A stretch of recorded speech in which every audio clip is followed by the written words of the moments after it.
If you recognize the melody to that song, the song is called Telstar.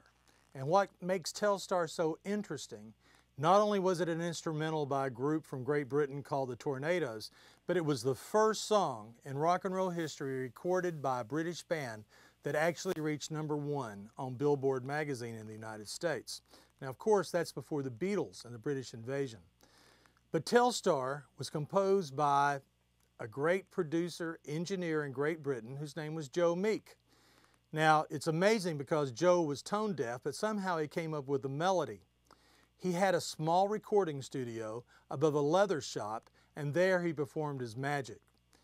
You know, a lot of musicians claim there's a certain ambience in a studio where they can tell when they recorded their songs where it was done. And the same thing was with Joe Meek. For instance, if you've heard of a group called Honeycombs, who had a song called Have I the Right, there's a distinctive stomping sound.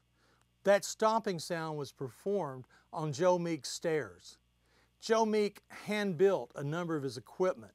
He recorded things backwards and played them back. Did you know that the very opening sound of Telstar is the sound of a toilet recorded and played backwards that gives it its space sound? Well, that was Joe Meek. But Joe Meek was a very peculiar story. He was a devoted Buddy Holly fan. And one day, since Joe had an interest in the occult, he had two friends come over and they were playing tarot.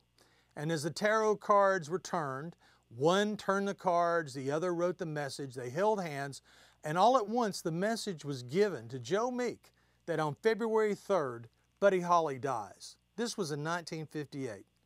Since Joe was a major Buddy Holly fan, he did everything he could to contact the performer. When Buddy Holly and the Crickets came to England in March, he approached Buddy Holly and said, "Listen, I got a message from the other side that you would die on February 3rd, so please be careful on that date." Buddy Holly assured him that he would do just that. And when Buddy returned to the United States, he mentioned in an interview about being warned of his death. Well, maybe Buddy should have listened, because the next February, on February 3rd, 1959, that was the date of the fatal crash that claimed Buddy Holly, the Big Bopper, and Ritchie Valens.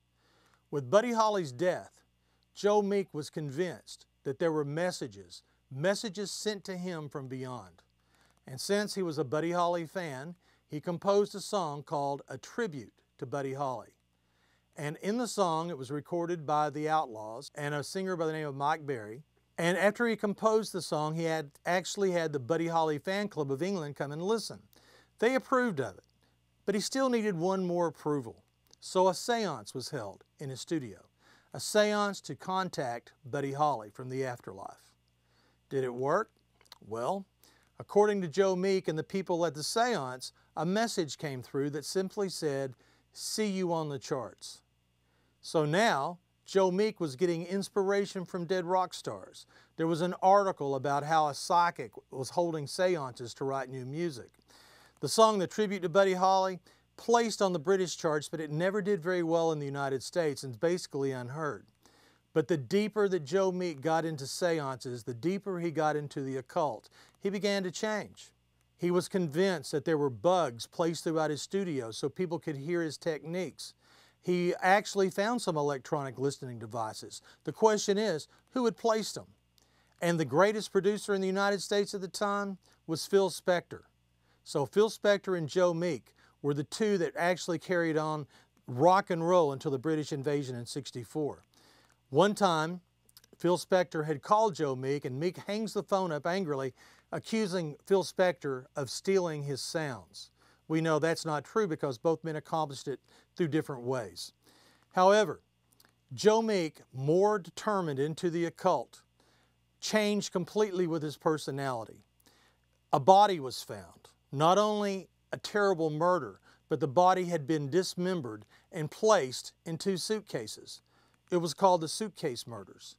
The police were very interested in interviewing Joe Meek because he had known the man in the cases. Now, whether that was the case, listening devices are placed in his studios to help drive Joe Meek mad, or Joe Meek just snapped on his own accord.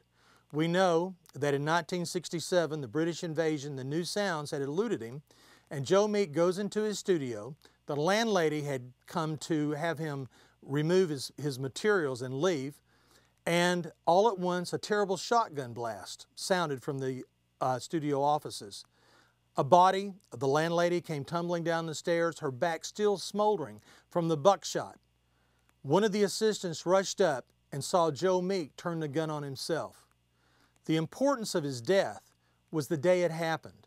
It was on February 3rd, 1967, the anniversary of the Buddy Holly plane crash, the anniversary of the death of the man that Joe Meek had tried to save. And unfortunately, he chose that date to end his own life as a true Buddy Holly fan. This is Gary Patterson. Thanks for walking with me on the dark side.